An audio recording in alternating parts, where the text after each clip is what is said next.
Hi guys! Happy Friday morning here in Bulacan guys. Nag-walking po kami. And then, nagpunta po kami ng Muson kasi parang gusto namin kumain ng relleno. Kaya bumili po ako ng pang-relleno guys. Yan, bumili ako ng pang-relleno. Ito guys, 2 piraso po siya. Hugasan natin. Pinaano ko na ito guys, pinatanggalan ko na siya ng as is ganyan po. Tinanggal na yung kanyang mga laman sa loob. Then, ito ang gawin natin. Gupitin natin mamaya itong buntot. Yung lahat na yan, gupitin natin po yan. Tanggalin natin, linisin natin ito maigi. Tapos, mamaya gugupitin ko po guys yung mga extra na, yung mga ganito, tanggalin nyo po yan. Ugasan muna natin ito. Yan, mga ganito, tanggalin po natin yan mamaya. Tanggalin ko yan mamaya guys. Tapos, pag nalinis na po natin yan mamaya, ang gawin natin, babad po natin siya sa kalamansi, toyo, tsaka konting asin, then paminta guys. Ibabad nyo muna itong balat ng katawan ng ating bangus.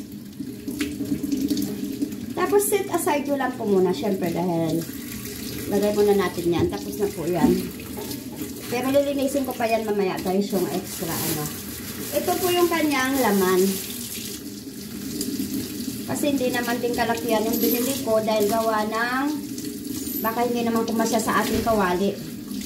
Ayan, ito po yung laman niya. Ay, nalaglag yung iba. Okay, lagay muna natin guys. Kasi masyadong maano yung kanyang laman. Napunta dito sa plastic.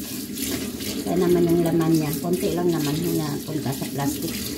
Ayan po guys, oh. Yan, lagay natin muna yan dyan. Hiwalay muna natin itong bangus natin guys, ah. Lagay natin dito sa sulok. Okay. Bumili ako ng bangus pa rin. Bumili ako kasi yun yung relleno namin. Baka mamaya ako pa yung magawa. Ito, bumili tayo ng boneless na bangus. Para naman ito sa ano, pang prito, dahil ang ulam namin today ay munggo. Kaya partneran ko siya nitong boneless na bangus. Ayan. Kasi sinamahan ko siya ng 4 na pirasong galunggong. Kasi pag munggo guys, ewan ko sa inyo, basta ako pag munggo gusto ko meron siyang galunggong. Kaya bumili ako ng 4 na piraso. Tapos yung bangus na yan, si Pat kasi gusto niya yung boneless na bangus pag munggo naman. Eh ako, mas bet ko yung galunggong po sa munggo. Yan po. Bumili na ako ng ilang piraso. Nag-walking kami. Kaya masama ang panahon. Ganun pa rin talagang masama ang panahon. Mag-ingat po tayo guys sa maghapon ha. Kasi ang sama ng panahon ngayon. Ayan. Patutuluin lang natin para maano lang po yung ano, yung tubig. Pero syempre, lilinisin ko pa rin ulit ito mamaya guys ha. Set aside lang po muna natin ito. Then bumili ako nitong ano, bumili ako ng ano, ng 1 kilong pang sigang, tsaka pang ano, pang tawag nito, 1 kilong pang sigang na pork.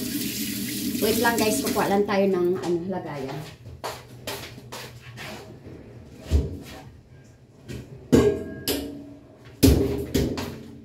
Kumala ko ng lagayan para dito sa atin. Pangsigang naman na ano, na yan po guys, kumuha ako ng pang 1 kilo. Linisin natin ito maigi. Kayo ba guys, pag nagluto kayo ng baboy, pinapakuluan nyo muna. Ang gawin nyo guys, pag nagluto kayo, kahit ano po yan guys ha, kahit anong luto, kasi yung mga baboy sa palengke guys, hindi po yan malinis, binabangaw po. Kailangan pakuluan nyo po muna. Pag napakuluan nyo, itatapon nyo, then hugasan nyo uli po yung baboy. Yung sinasabi ng iba daw, nandun daw yung lasa, nawala na po yung lasa. Hindi naman po mawawala yung lasa ng baboy natin guys. Nandun pa rin po yun, lasang baboy pa rin yun. Siyempre, inaano natin yung kalinisan. Kasi siyempre tayo ang kakain nun. Tulad nito mamaya, ang gawin ko, ibabad ko muna ito sa tubig. Yan, tapos mamaya, ano ko po yan. Linisin ko ulit yan, guys.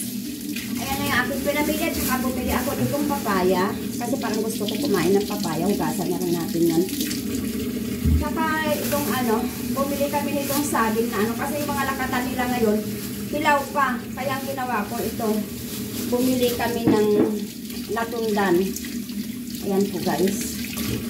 Yan, bumili ako ng pangsaw ko lang mamaya sa aking ayan, pangsaw namin sa munggo. Yan. Bili kami ng chicharon. At bumili ako ng carrots para doon sa aking relleno. Tapos may pickles pa ako dyan. Tsaka itong green peas, bumili akong dalawa para sa relleno. Tsaka itong bell pepper. Meron na po akong raisin dyan.